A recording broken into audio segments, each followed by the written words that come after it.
Hello, my name is Shamla, and this is my digital forensic assignment 1, and my student ID is S15333059. So my first task is to convert your student number to MD5 hash. So as you can see here, I have converted my student number S15333059 to MD5 sum. So as you can see here, this is the converted student number. And the second task is save the hash in a notepad file. So this is how I saved it, and as you can see, the second screenshot is my hash files in notepad. And the third task is to record the hash of the file. So I have recorded my hash of the file like this.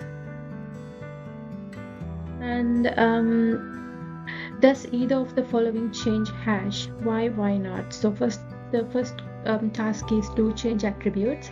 So to change attribute, I have to change both of my hashes into read only. So I can, as you can see here, I changed the hash 1 and hash 2 to read only. So it didn't change any of my contents. And change permissions, so we have to change permissions. So this is how I change permission. So even it didn't change any of my content, it's the same after I checked that. So the next task is to change extensions. So to change extensions, so I have changed my hash1 file into txt text, and then the other one hash2 to exe. And this is after changing the files. And after changing those files, I check my MD5 in the terminal, and it was the same. No changes happened to my student number. And the other task is to I have to email it to myself. So this is the screenshot I have provided.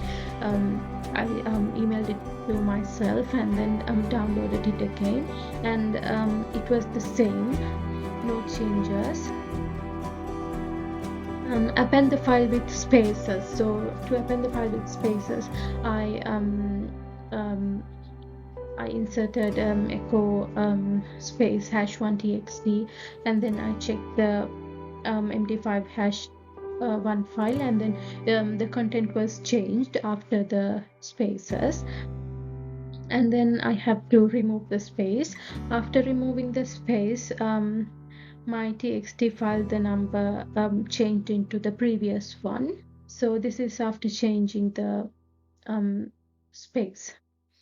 So delete the file and recover it with forensic software. I used Autopsy. So as you can see here, this is my Autopsy running, and then I deleted my files and then deleted, and then I started Autopsy, and inside Autopsy I checked in the deleted files, and I found my files in the deleted files, and the content was even the same. And as you can see here, it's my hash1 files contents.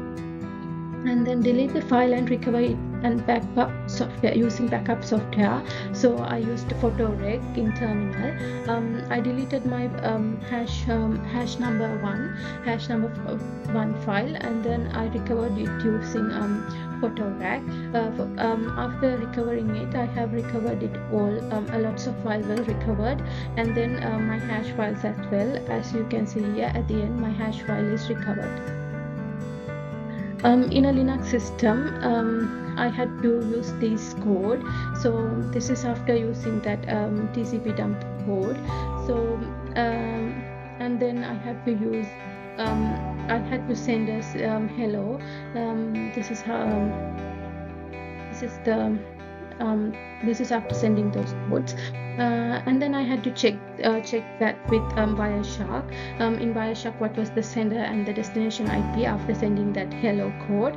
So this is the Wireshark's reply. So this is what I found in Wireshark. So destination IP is is the IP that we sent here in the previous slide. I can't. That's fine. And then what is the hash of the packet? So hash of the packet is I used echo -n hello MD5. I turned it, and this is the hash of my file. What is the hash of the content? After the turning the hello into hash, I turned the content in. I turned it into content. So this is what I got after turning it into content. Did the destination reply? So no, the destination didn't reply because it is unreachable. So as you can see in the screenshot, it is unreachable. Does either of the following change hash? Why not? So the first two questions are, does the hash of the packet change? Does the hash of the content change? So now it didn't. I sent it 10 times, more than 10 times actually, and it was the same result I got in the Wireshark. So there's no changes. Import the notepad file as a hash. Import to forensic software. Search for all occurrence of the hash. Does it search for a file or content of the file? So I imported my note file into my hash file into the forensic software, and then which is previously used autopsy.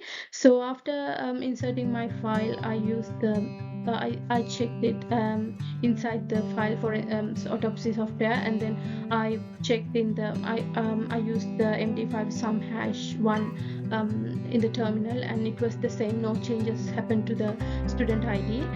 And the other question is, open the content of the packet using a reverse MD5 hash. What is the end value? I used online platform to reverse my MD5 student number. So this is my student number turned into MD5 hash, and then the MD5 reverse for the my hash. So view and explain the history of your network traffic with Wireshark. So this is my Wireshark history. I sent the same hello message a few times, and this is what I got.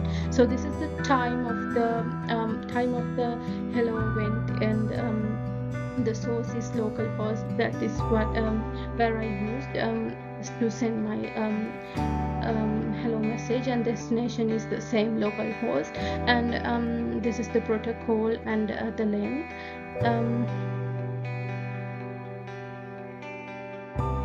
Hi, my name is Shamla, and my student ID is S15333059. So this is my part B of the Digital Forensic Assignment 1.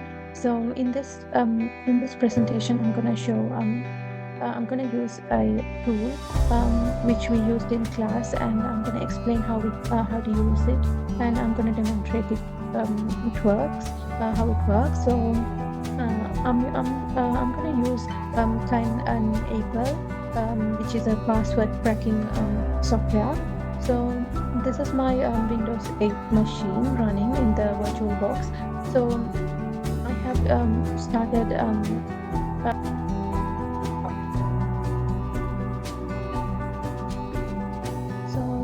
first so in this video I'm gonna demonstrate 3 to 4 types of password cracking methods using Can Enable. So I will be demonstrating brute force attack, dictionary attack, and then brute force dictionary, and then another password cracking method. So at first we have to add. So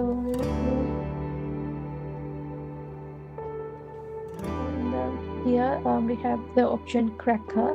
So in the cracker we have 3 users, which is my administrator, which is my host machine, and then the guest machine, and then my machine, another machine. So these are the in here the empty means it has no passwords, and the administrator and the other guest, which has no passwords. So here it's empty here, so which means we have to find our password. So these are password cracking methods. So in this video, I'm going to demonstrate NTLM, NTLM and NTLM hashes. So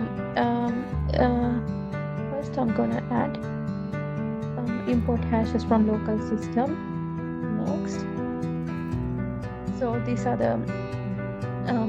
my local system, which has no this has no password. The guest account has no password, but the other one has.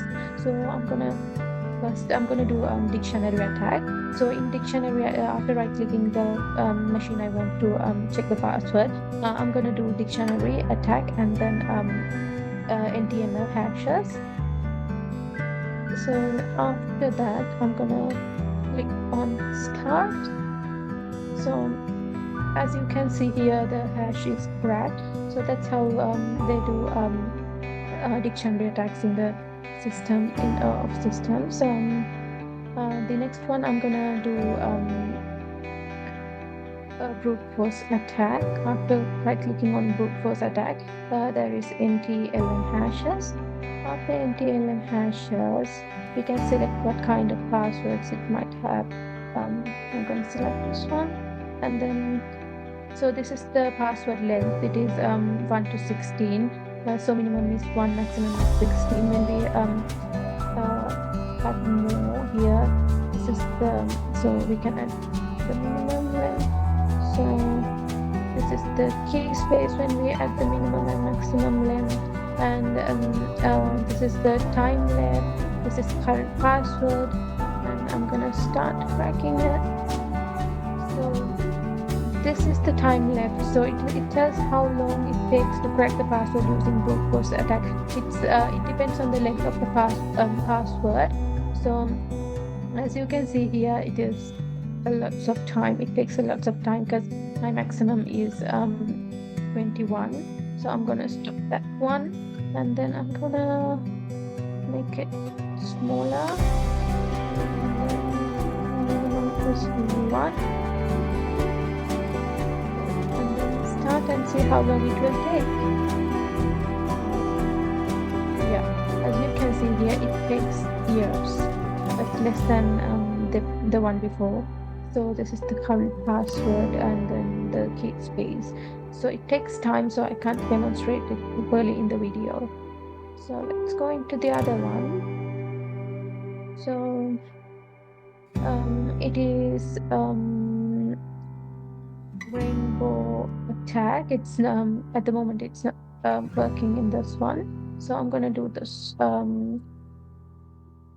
cryptanalysis attack. So it is the same. It's all NTML hashes. So this uses a method of rainbow table method. So I'm gonna just show it how it works.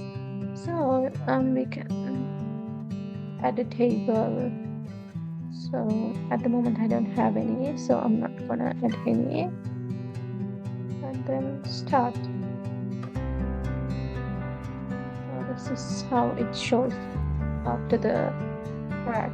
So this is the hash of the password, and it uses a hash and then turn into password.